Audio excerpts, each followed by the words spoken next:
तहखाने में इतनी ठंड थी कि सैनिकों के हाथ कांपने लगे। मशालों की लौ बार बार बुझने जैसी हो रही थी। तभी फिर वही आवाज सुनाई दी। झाड़ू पत्थर की सीढ़ियों पर अपने आप आगे बढ़ रही थी, मानो किसी को रास्ता दिखा रही हो। राजकुमार आर्यवीर ने साहस जुटाकर कहा, हम वापस नहीं लौटेंगे, आज सच सामने आएगा। कुछ दूर चलने पर उन्हें दीवारों पर पुराने लाल निशान दिखाई दिए। पंडित सोमेश्वर ने मशाल पास ले जाकर देखा। वहां लिखा था, जिसने निर्दोष का अपमान किया उसका वंश शांति नहीं पाएगा। राजकुमारी मीरा ने धीरे से पूछा, क्या ये ब्रूम वाली का संदेश है? कोई उत्तर नहीं मिला, लेकिन अचानक पूरे तहखाने में किसी औरत की धीमी हंसी गूंज उठी। सेना का सबसे युवा सैनिक वीरू सबसे पीछे चल रहा था। उसे लगा किसी ने उसके कंधे को छुआ। वह पलटा, लेकिन वहां कोई नहीं था। कुछ ही क्षण बाद उसके साथियों ने देखा कि वीरू गायब हो चुका है। जमीन पर सिर्फ उसकी मशाल पड़ी थी और धूल में झाड़ू के तिनकों जैसे निशान बने हुए थे। सैनिकों के चेहरों का रंग उड़ गया।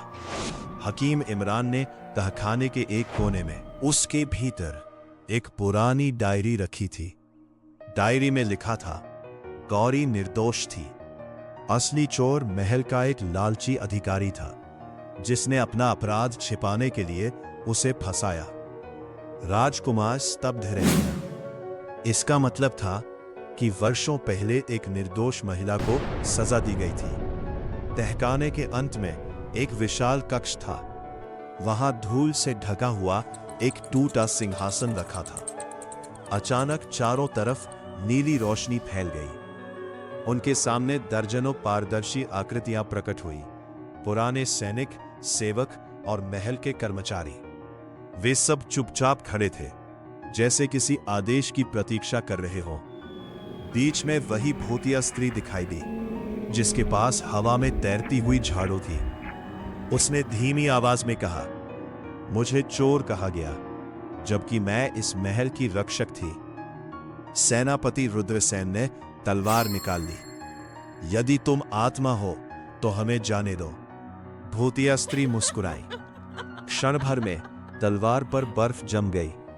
रुद्रसेन ने उसे छोड़ दिया। तभी दीवारों से सैकड़ों फुसफुसाहटें आने लगी। सच स्वीकार करो, सच स्वीकार करो। राजकुमारी मीरा को सिंहपत्र मिला। पत्र रानी देवयानी की लिखावट में था। उसमें लिखा था, मुझे विश्वास है कि गौरी निर्दोष है, पर मैं राजा को रोक नहीं सकी। यदि यह पत्र कभी मिले तो उसकी आत्मा से क्षमा मांगना।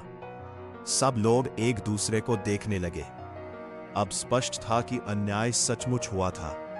जैसे ही पंडित सोमेश्वर ने क्षमा का मंत्र पढ़ना शुरू किया, झाड़ू हवा में तेजी से घूमने लगी। पूरा तहखाना कांप उठा।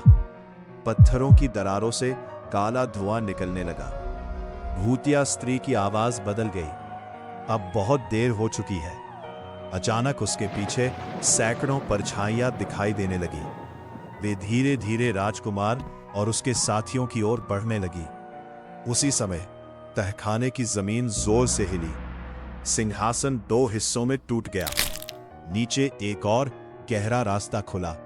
उस अंधेरे से किसी भारी चीज के कदमों की आवाज आने लगी और फिर एक विशाल काली आकृति उभरी, जिसकी आंखें अंगारों की तरह चमक रही थीं।